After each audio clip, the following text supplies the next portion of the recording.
Екатерина Шпица дорожит каждым моментом в жизни – горестным, оставшим шрамы на теле и в душе, и радостным. Пережив личную драму, актриса обратилась к помощи психотерапевта. А после задумалась, не пропадет ли источник вдохновения, если она станет нормальной. Оказалось наоборот. Артистка избавилась от страха совершить ошибку и от изматывающего перфекционизма. И то количество энергии, которое раньше уходило на переживания и конфликты, перенаправлено теперь в творчество. Так что же произошло в жизни яркой актрисы эпохи нового российского кинематографа? Екатерина Шпица родилась в Перми 29 октября 1985 года. Тогда ее родители жили в республике Коми, в небольшом городке Инта. Отец актрисы Анатолий Шпица по национальности украинец. Он работал на шахте, затем стал предпринимателем, открыл фирму по изготовлению мебели. Мама девочки работала юристом, адвокатом по уголовным делам. Несмотря на такую серьезную профессию, мама всегда отличалась легким, открытым характером и удивительной коммуникабельностью. Екатерина унаследовала от нее точно такие же черты. У мамы хороший голос, она любит искусство, и это тоже передалось дочери. Через 13 лет после рождения Кати ее семья переехала в Пермь. Девочка пошла в новую школу с углубленным изучением французского языка.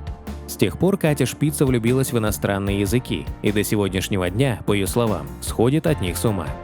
А тогда она принимала участие в спектаклях, поставленных на французском, а затем поступила в театральную студию «Код». Яркой и общительной девочке легко давались выходы на сцену, и хотя она не мечтала стать актрисой, а больше склонялась к карьере певицы, все же она поступила в Пермский институт культуры, где стала изучать секреты актерского мастерства. Параллельно же девушка училась в Пермском госуниверситете на юридическом факультете. Ради развлечения и желая попасть на концерт легендарной группы Scorpions, Катя Шпица попала на конкурс красоты, в котором заняла первое место. С этого момента судьба условно вела ее по дороге к кинематографу. Ее заметил фотограф, отбирающий моделей, но из-за роста модельный бизнес девушку не принял. Затем на выпускном она познакомилась с ведущим, которому впоследствии устроилась работать танцовщицей в ночной клуб. Следующим пунктом на пути в кино стала Москва, где Катя Шпица незапланированно поучаствовала в кастинге модельного агентства и была принята в качестве модели-танцовщицы. Спустя несколько месяцев, когда модельная история сама по себе сошла на нет, жизнь свела девушку с режиссером Георгием Юнгвальдом Хилькевичем, который взял Катю в ее первую картину «Адам и превращение Евы». С тех пор Екатерина Шпица сыграла более чем в 40 фильмах и сериалах. У нее нет недостатков в предложениях от режиссеров. Единственное, чего бы хотелось актрисе, так это больше авторского кино. В своих интервью девушка часто сетует на то, что ее приглашают на шаблонные роли, а сама она мечтает о чем-то неожиданном, о некоем режиссерском эксперименте. В 2010-м Катя познакомилась на съемках с каскадером Константином Адаевым. По сюжету героиню актрисы избивал муж, так что нужно было научить Шпицу, как сыграть сцену убедительно и при этом не получить повреждений. Влюбленные съехались, а через год в разгаре работы над фильмом «Метро» артистка узнала, что беременна. До определенного момента она сама отвечала за себя и здоровье будущего малыша. Это было несложно, ведь Катя неплохо разбирается в медицине. У нее были очень отзывчивые партнеры, которые помогали, если она о чем-то просила, не допытываясь, зачем все это нужно. И даже большие физические и эмоциональные нагрузки Кате не повредили. В феврале 2012-го у пары родился сын Герман, но уже через месяц актриса вышла из декрета, так как нужно было продолжать съемки.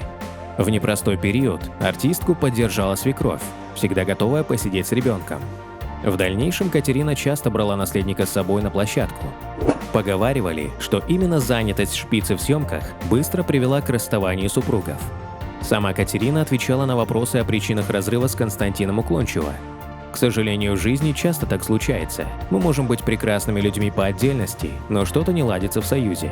Радует, что мы сохраняем добрые отношения.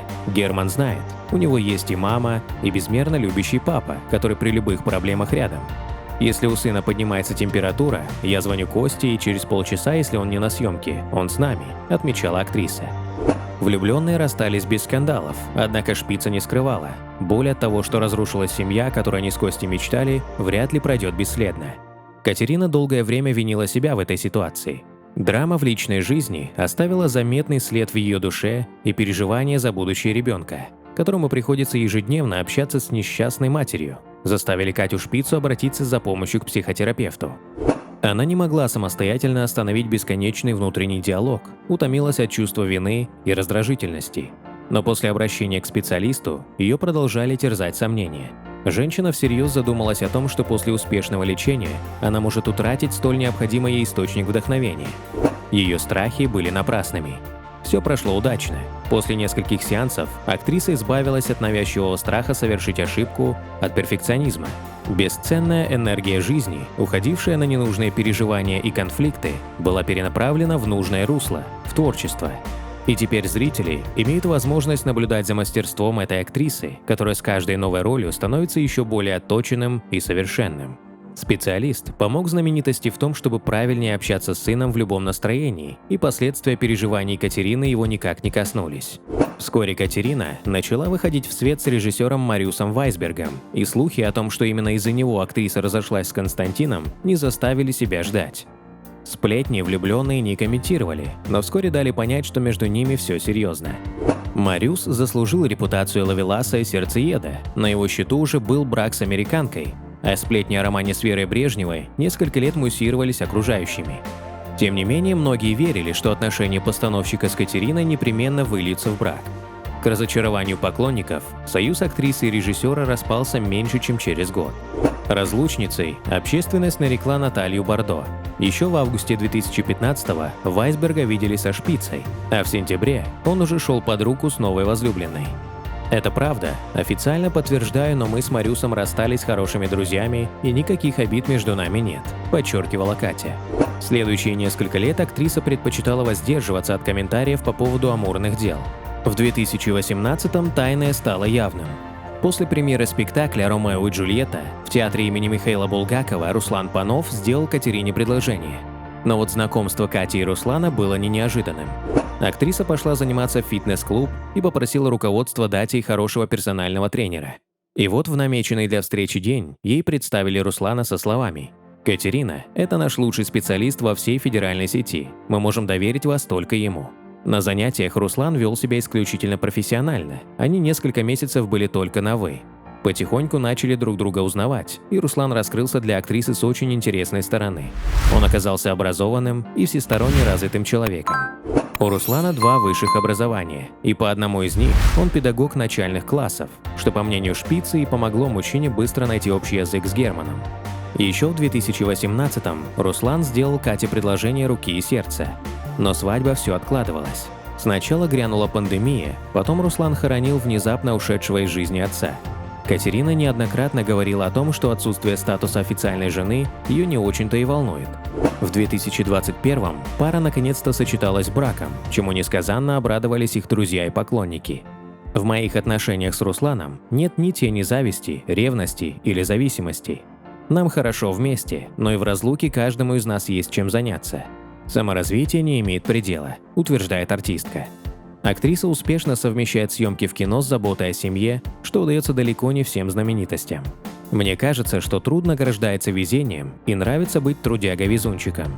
С уверенностью могу сказать, что сейчас не обделена ни личным, ни актерским счастьем, резюмировала артистка.